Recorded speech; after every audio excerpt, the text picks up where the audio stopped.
नमस्कार दोस्तों। एक ब्रेकिंग न्यूज़ आई हुई है पिछले काफ़ी दिनों से, और ब्रेकिंग न्यूज़ यही है कि सहारा का जो पैसा है वो एक तय मियाद के अंदर अब लोगों को जल्दी से मिलना शुरू हो जाएगा। और पिछले महीने 18 जुलाई को माननीय गृह मंत्री श्री अमित शाह जी ने, जो कि केंद्रीय सहकारिता मंत्रालय भी जिनके अधीन है, उन्होंने इस मामले का मध्यस्थता करते हुए सहारा से केस वापस लेवा के और सुप्रीम कोर्ट में ले जाके और सेबी और इन सबको बिठा के out of the way settlement करवा के लोगों को पैसा दिलवाना शुरू किया है। उसका प्रोसेस है, प्रोसीजर है, स्टेप वाइज ही ले लेते हैं। सबसे पहले हमें अपना लॉगिन आईडी जनरेट करना होगा। लॉगिन आईडी हमने जनरेट किया, आधार की लास्ट 4 डिजिट्स और आधार लिंक्ड मोबाइल नंबर डाला, एक ओटीपी आएगा और हमारी लॉगिन आईडी परमानेंटली बन गई। फिर हम नेक्स्ट टाइम उसी लॉगिन आईडी मतलब वही मोबाइल नंबर डालेंगे, आधार के 4 डिजिट्स डालेंगे, हम अपनी प्रोफाइल में लॉगिन कर सकते हैं। सॉरी। फिर जमाकर्ता लॉगिन में जाएंगे। जमाकर्ता लॉगिन में जाते ही हमारा जो है आगे का प्रोसेस यही खुलेगा। आधार की टोटल 12 डिजिट्स डालनी है।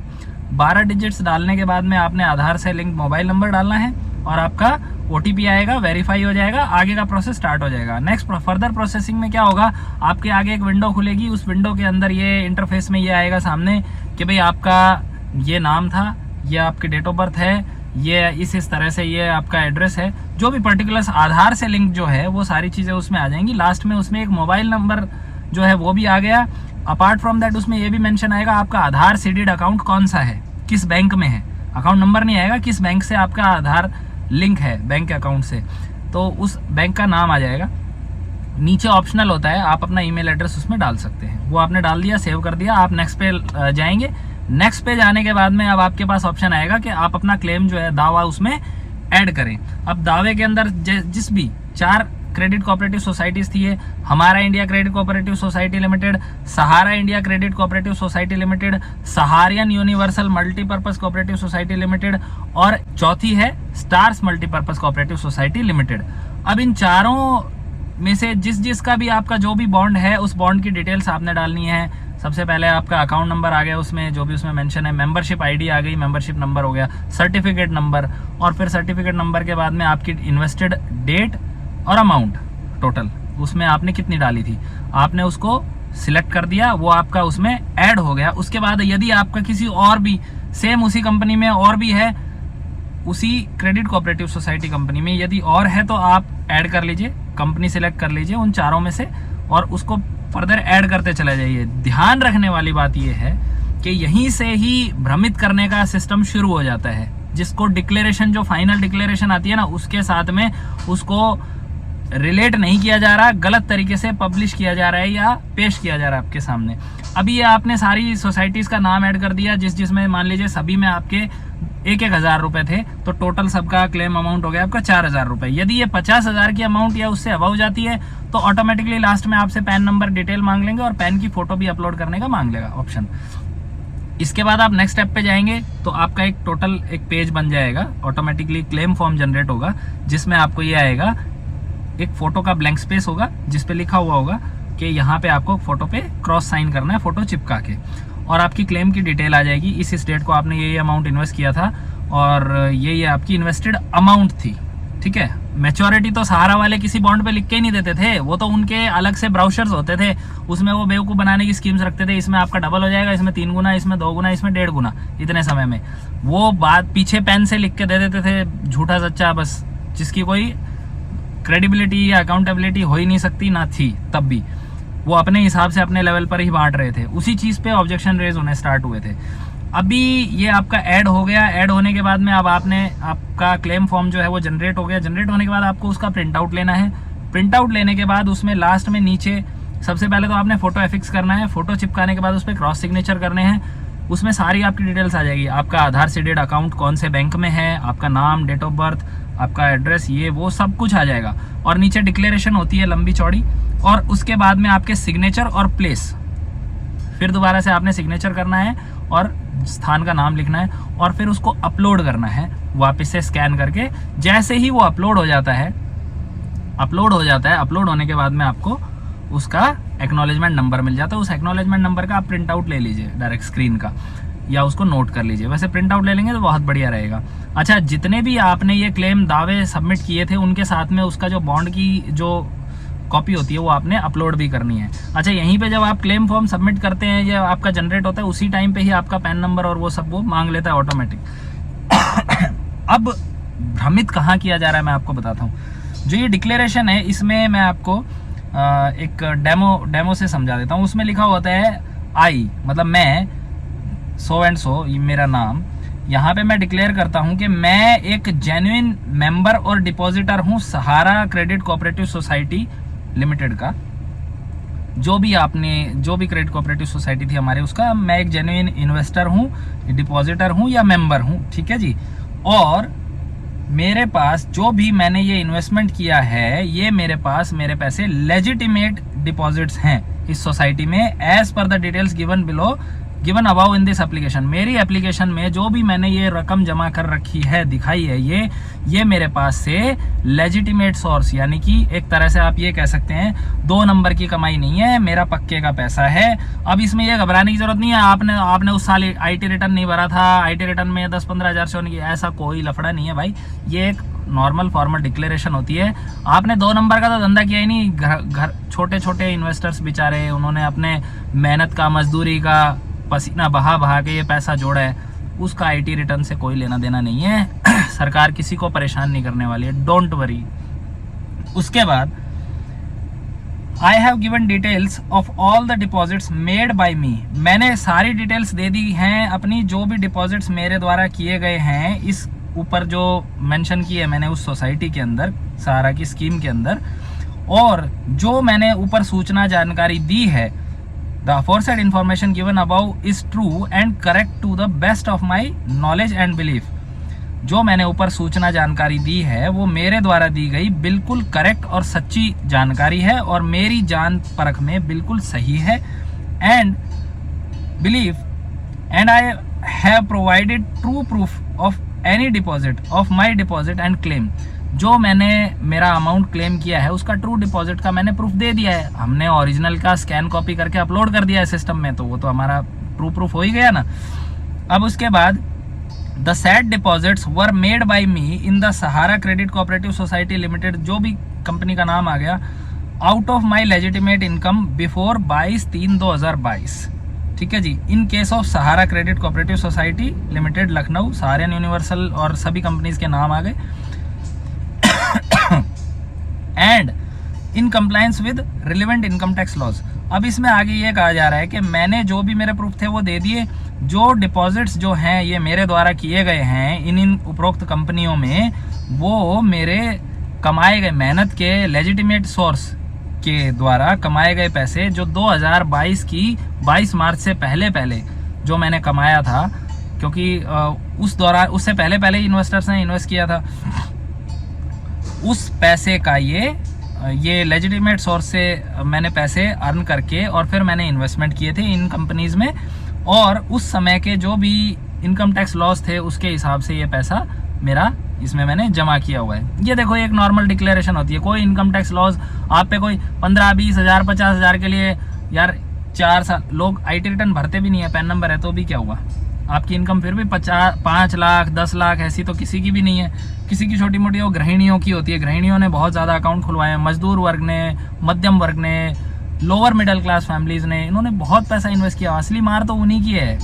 अमीरों ने तो इसमें पैसा डाला ही नहीं, उनके पास तो अपनी बेवकूफ़ बनाने की बहुत सी स्कीमें होती हैं। सहारा ने हमेशा गरीब, लोअर मिडिल क्लास और अपर मिडिल क्लास, इन्हीं को ही, और गृहिणियों को, इन्हीं को ही मार्क करके और अपना बिजनेस मॉड्यूल सेटअप किया था।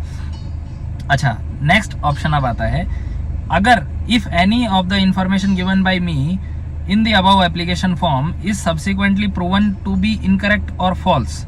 यदि मेरे द्वारा उपरोक्त दी गई कोई भी जानकारी अगर झूठी या इनकरेक्ट, गलत साबित हो जाती है, I hereby undertake to return the refunded amount along with the applicable interest to Sahara CRCS refund account and, ये थोड़ा सा यार साफ नहीं है, and indemnify the Sahara CRCS identify, नहीं यार इंडेमनीफाई है the Sahara CRCS refund account to the said extent.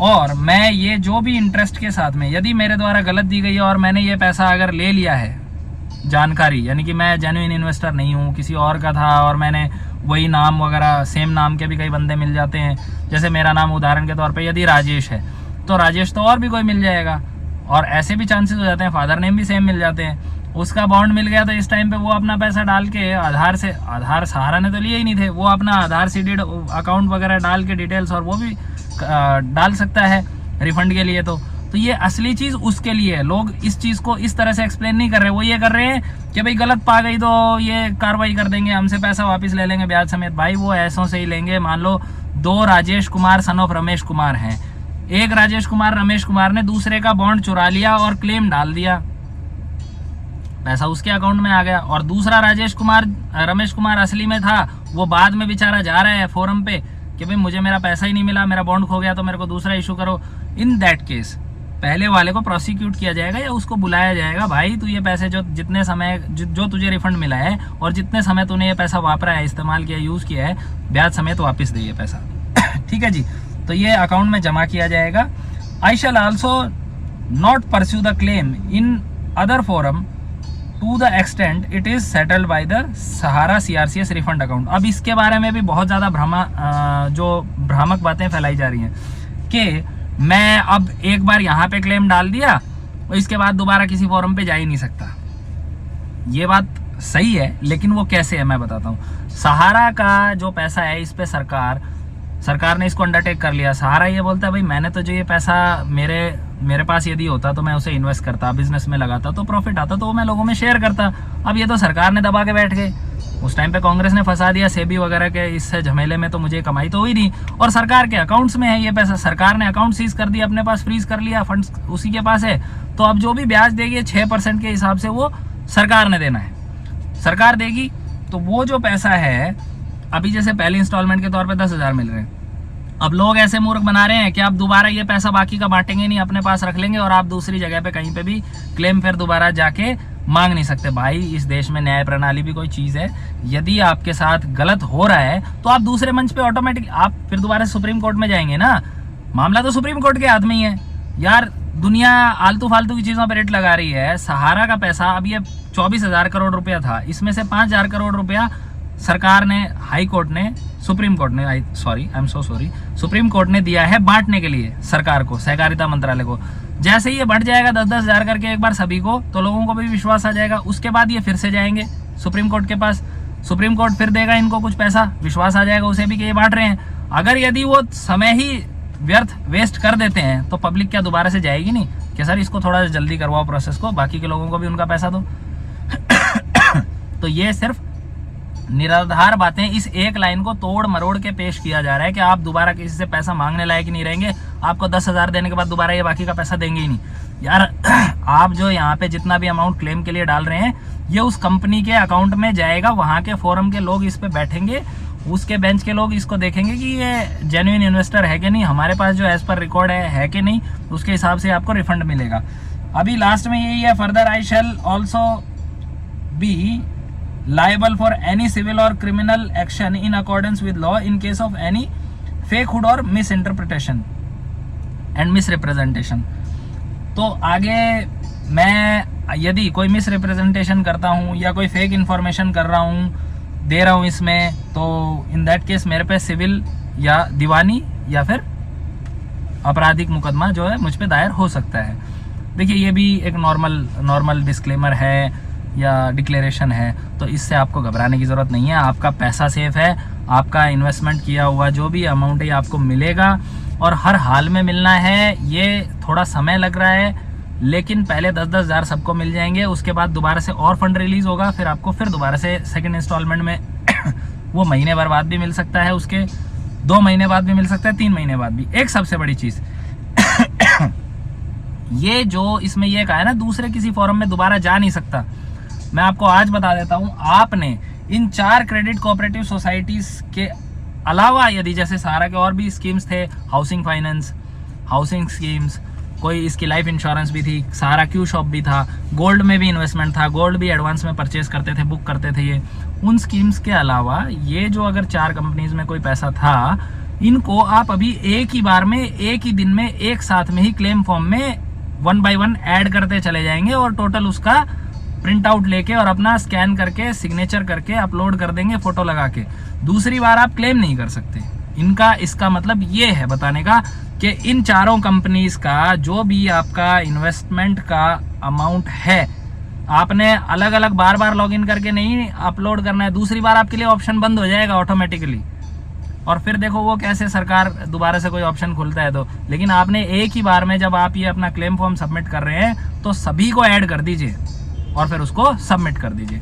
ये ऐसी चीज़ है, और इसको गलत तरह से भ्रामक तौर पे प्रचार करके बहुत ही मतलब ये बताया जा रहा है अमित शाह की, मोदी की मंशाएं उजागर हुई, ये पैसा अपने आप में दबा के बैठ जाएंगे, सहारा का पैसा सरकार खाना चाहती है, ये करना चाहती है। अरे नहीं भाई, तुम्हें कांग्रेस हो या कोई दूसरे कोई पॉलिटिकल जिनसे आपको संरक्षण मिल रहा हो या उनसे कुछ कमाने खाने को मिल रहा है, या अपनी वीडियोस वायरल करने का स्वाद आ रहा है, आपको मज़ा आ रहा है, उसमें कुछ कमाई आ रही है, तो लोगों को, गरीब मजदूर जनता को, मध्यम वर्ग को, इनको भ्रमित ना करें, बेवकूफ़ ना बनाएं। आप लोग निडर होकर बेफिक्र होकर अपना पैसा रिफंड के लिए क्लेम करें। कहीं कोई कमी लगे तो मुझसे बिल्कुल आप सलाह ले सकते हैं। मैं आपका दोस्त, एनी टाइम आप अपना मोबाइल नंबर कमेंट बॉक्स में डाल के और अपनी प्रॉब्लम बता सकते हैं। मैं आपको वर्बली कॉल करके आपको मैं बताऊंगा। Don't worry. वीडियो अच्छी लगे तो लाइक, सब्सक्राइब और शेयर कीजिएगा, और कमेंट ज़रूर करके आप बताइएगा। ठीक है मित्रों, इजाज़त लेता हूँ। नमस्कार।